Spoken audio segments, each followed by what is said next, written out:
Hello, today I will explain the concept of call options.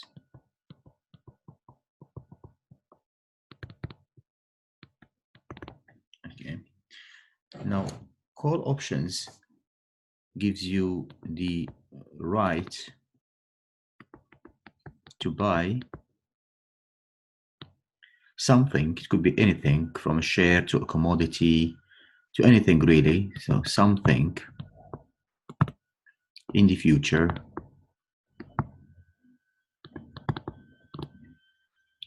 at a specified price.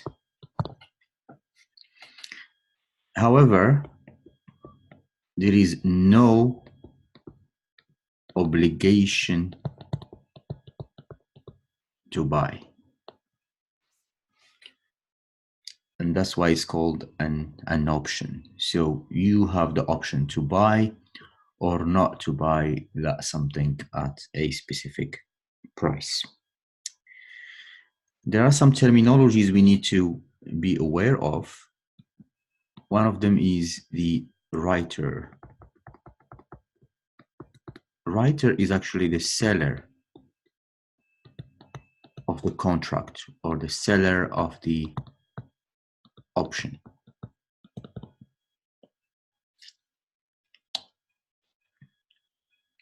Because he is selling an option, he receives what is called a premium.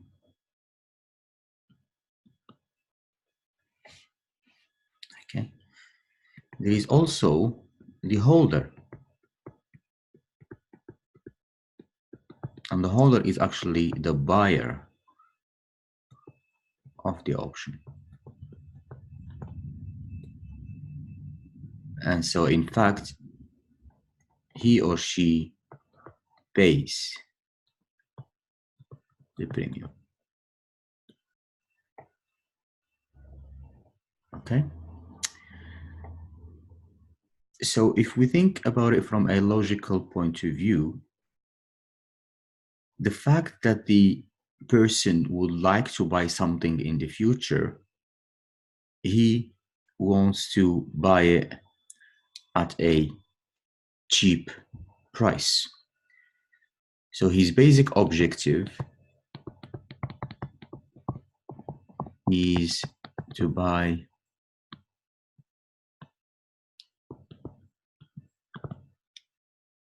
let's say that something could be a share, a commodity, anything really in the future. He wants to buy it at a low cost and sell it at a higher price. Okay. If we want to make it in a certain graphical format, might think of the following.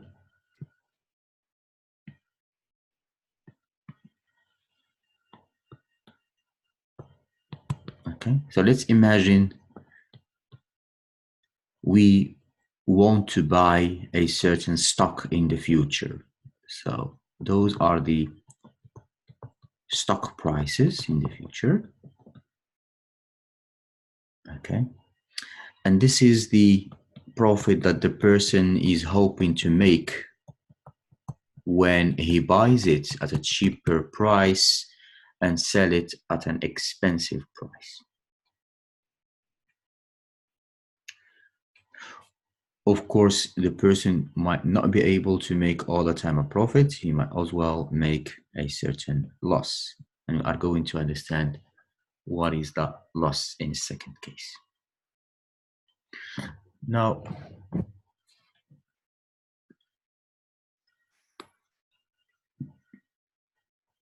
if we say that we have a person that has decided to buy a certain share or entered into a contract to buy a certain share at a certain, we call it strike price. Strike price. Or another name for it, exercise price. But the person decided with another person, let's say, to buy a certain share, let's say at 10 in the future, within 3 months, let's say. There is a premium on that, okay? So the buyer has paid £2 in order to be able to buy that stock at 10 if he or she wants to. Right. So if we see this point in here, this really relates to this side in here, which is zero profit. So when really the buyer will be making no profits? Well, a profit will happen simply when he will buy the stock at 10 from the person. He already paid a premium, so that's minus 12. And all he's going to be receiving from the market when he sells it is again 12. He'll be making a profit of 0. So really this point in here is actually here. Okay, so this is 12, and this is what we call the break even point, i.e. this is the point where the person is actually not making any profits at all. Okay, after this point the person will start making profits. Okay, after this point the person will start making profits. So let's say that the stock price is actually 15. So at 15 the person again will buy, or has already paid a minus 2, will pay the person 10 and sell it in the market at 15. So that will be a profit of 3. If we make it this way,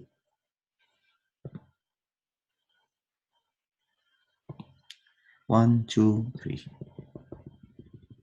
Okay, well, somewhere here.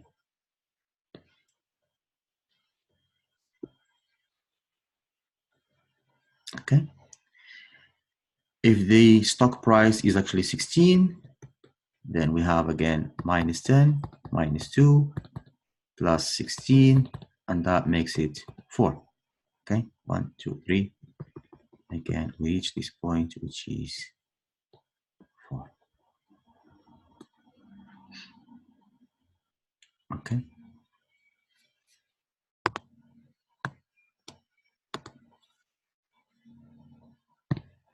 Right.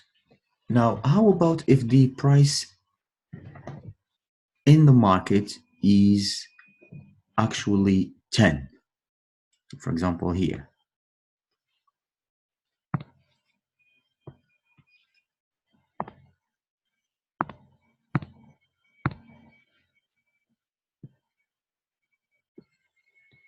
Okay, so for example, at this side. Now, in this case, the person is making a loss. So we'll have minus 10, minus 2. So he has already paid person minus 2, minus 2 again, and then he has paid minus 10 again. Okay. Or has sold it in the market at plus 10. So there is a loss of minus 2.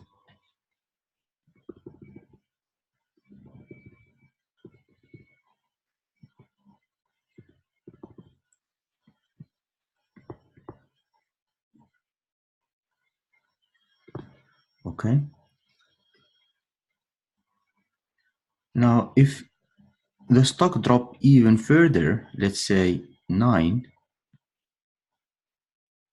then in this case, it's probably not going to be a good idea to buy the stock from the person at 10, because he or she can sell it, can buy it in the market at a cheaper rate. So really at this point, when we are below the strike price, we do not need to exercise the option. And so here, no exercising. Above this point, really, you can exercise. And if you notice, at 10, the maximum we are losing is actually our premium. Okay. I hope this video has helped in explaining the concept of call options. Okay. And I hope to see you again in another video. Thank you.